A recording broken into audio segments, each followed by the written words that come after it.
Kita beralih ke informasi lain. Hakim Tunggal Pengadilan Negeri Jakarta Selatan menolak permohonan pra-peradilan Direktur Eksekutif Lokataru Del Pedro Marhain.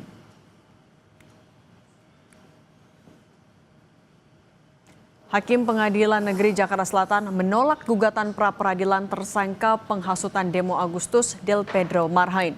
Dalam pertimbangannya, hakim menilai penetapan tersangka terhadap Del Pedro sah sesuai hukum. Sementara kuasa hukum Del Pedro menilai hakim hanya terfokus pada 2 alat bukti untuk menetapkan Del Pedro sebagai tersangka tanpa pernah memeriksa Del Pedro sebagai saksi.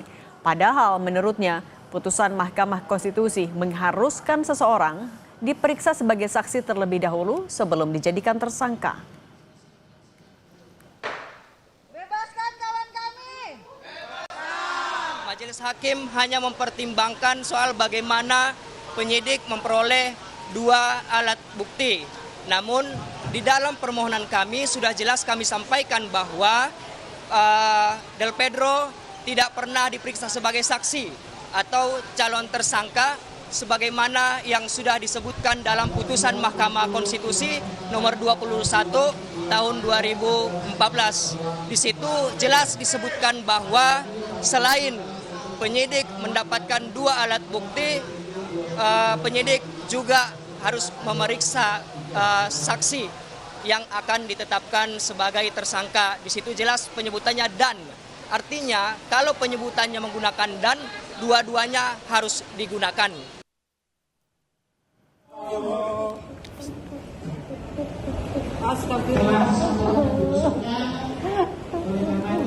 Ibunda Del Pedro tak kuasa menahan emosi saat Hakim Tunggal Pengadilan Negeri Jakarta Selatan menolak permohonan pra-peradilan putranya.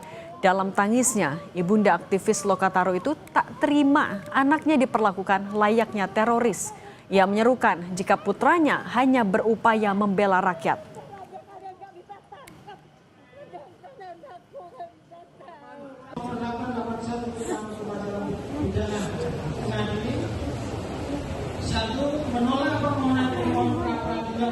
Anakku nggak bersalah ya. Anakku nggak bersalah. Dia hanya membela rakyat ya. Kenapa dijadi seperti teroris? Kenapa dijadi? Anakku nggak bersalah. Anakku nggak bersalah ya. Anakku. Hakim Tunggal Pengadilan Negeri Jakarta Selatan menolak pra-peradilan yang diajukan Direktur Eksekutif Lokataru Del Pedro Marhain di kasus dugaan penghasutan aksi demonstrasi berujung ricuh pada Agustus lalu. Kita bahas bersama Del Piero Hagelian, kakak dari Del Pedro Marhain. Selamat petang, Mas Del Piero. Mas Del Piero, bisa dengar suara Cindy di studio, Mas? Terdengar, Mbak. Oke. Mas Del Piero sekarang posisi masih di PN Jaksel berarti? Iya, saya lagi perjalanan. Oke. Mas Del Piero bisa cerita tapi bagaimana keluarga merespons putusan dari hakim? Sebenarnya kami dari pihak keluarga tentu saja kecewa, tapi juga tidak kaget dengan putusan dari hakim. Karena saya rasa juga kawan-kawan semua sudah dapat melihat, teman-teman media dapat melihat, orang-orang secara umum dapat melihat proses pra-peradilan Del Pedro dari mulai awal hari Jumat hingga putusan pada hari ini. Bahwa menurut kami di dalam persidangan sudah jelas pihak kepolisian juga mengakui bahwa ada prosedur-prosedur yang dilewati yang tadi sempat dibahas di dalam VT tentang putusan Mahkamah Konstitusi, tetapi mereka melakukan pembenaran melalui diskresi yang mana itu pun juga tidak tepat, bahwa seharusnya diskresi itu bergerak di dalam hukum, bukannya keluar dari hukum. Ketika aturannya ada, tentu saja diskresi itu harus mengikuti aturan yang telah ada. Itu poin pertama. Lalu poin kedua juga telah disampaikan oleh kuasa hukum bahwa putusan hakim terlalu fokus kepada 2 alat bukti saja, tetapi beberapa prosedur formil administratifnya tidak menjadi fokus dari putusan hakim. Jadi sebenarnya dari pihak keluarga tentu saja kami kecewa, tentu saja kami bersedih, tetapi juga kami tidak kaget dengan putusan ini. Artinya kalau kejanggalannya selain tadi, kalau dari Mas Del Piero kan juga bilang tidak mempertimbangkan soal beberapa fakta yang disampaikan. Kejanggalan lain yang ditemukan keluarga selama proses pra peradilan apalagi?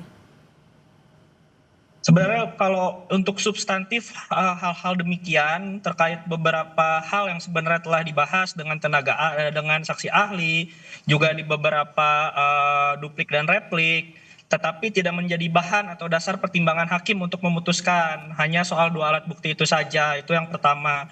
Lalu yang kedua, saya rasa juga kawan-kawan media menyaksikan sendiri bahwa hari ini seharusnya menurut kuasa hukum dari pihak termohon dan pemohon, hakim itu pada hari sebelumnya mengatakan bahwa putusan akan jatuh di jam 9 pagi. Tetapi kawan-kawan media sudah berkumpul, kuasa hukum sudah berkumpul, keluarga sudah berkumpul, namun tiba-tiba sidang diundur menjadi jam 2.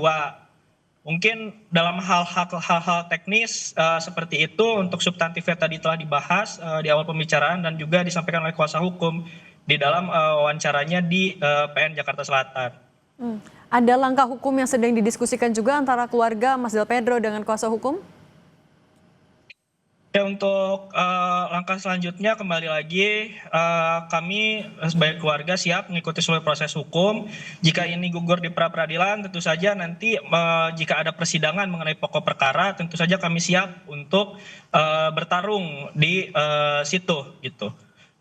Kalau untuk tadi, kalau sudah mempersiapkan untuk langkah hukum selanjutnya, apa juga yang sudah dilengkapi? Mungkin ada bukti-bukti baru yang sudah disiapkan untuk menghadapi langkah hukum selanjutnya. Oke, kalau untuk proses persidangan, proses hukum apa saja yang disiapkan, langkah-langkahnya, saya rasa itu bukan kapasitas saya untuk menjelaskan sebagai pihak keluarga karena kami telah mengkuasakan kepada kuasa hukum perihal hal tersebut. Namun yang jelas sikap kami sebagai keluarga, kami siap secara gentleman untuk membuktikan bahwa Del Pedro tidak bersalah. Kalau setelah putusan ini sudah komunikasi juga dengan Del Pedro, Mas?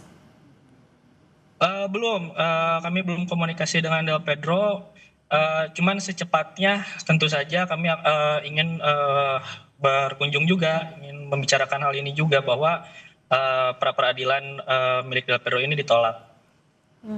Oh, Mas Del Piero, dengan ditolaknya pengajuan pra peradilan oleh Mas Del Pedro, artinya kan untuk penetapan tersangkanya dinilai sah. Nah, bagaimana dari keluarga menilai bahwa Del Pedro menurut polisi dan juga hakim artinya terbukti terjerat dalam kasus penghasutan? Oke, jadi yang perlu dipahami dalam konstruk ini adalah cara penangkapannya yang dianggap sah oleh hakim. Karena pra peradilan itu membahas tentang proses prosedur dari KUHP. Bukan berarti apa yang dilakukan, yang dituduhkan oleh pihak kepolisian tentang penghasutan itu benar adanya. Karena itu nanti baru bisa dibuktikan di pengadilan ketika masuk kepada pokok perkara. Jadi untuk hal tersebut secara pokok materi belum dapat dikatakan demikian. Namun proses penangkapannya dianggap sah oleh hakim, walaupun tadi sempat disampaikan ada beberapa kejanggalan, ada beberapa prosedur yang dilewat, dan itu bukan kami yang berbicara, tetapi pihak kepolisian saat persidangan secara implisit mengatakan bahwa mereka melakukan diskresi pada beberapa prosedur. Maka konsekuensi logisnya dalam argumen tersebut adalah ada prosedur yang memang dilewati, namun dicari pembenaran, dicari legitimasi melalui diskresi. Oke. Mas Del Piero Hagelian, kakak dari Del Pedro Marhain, terima kasih sudah berbagi bersama kami di Kompas Petang. Sehat selalu, Mas.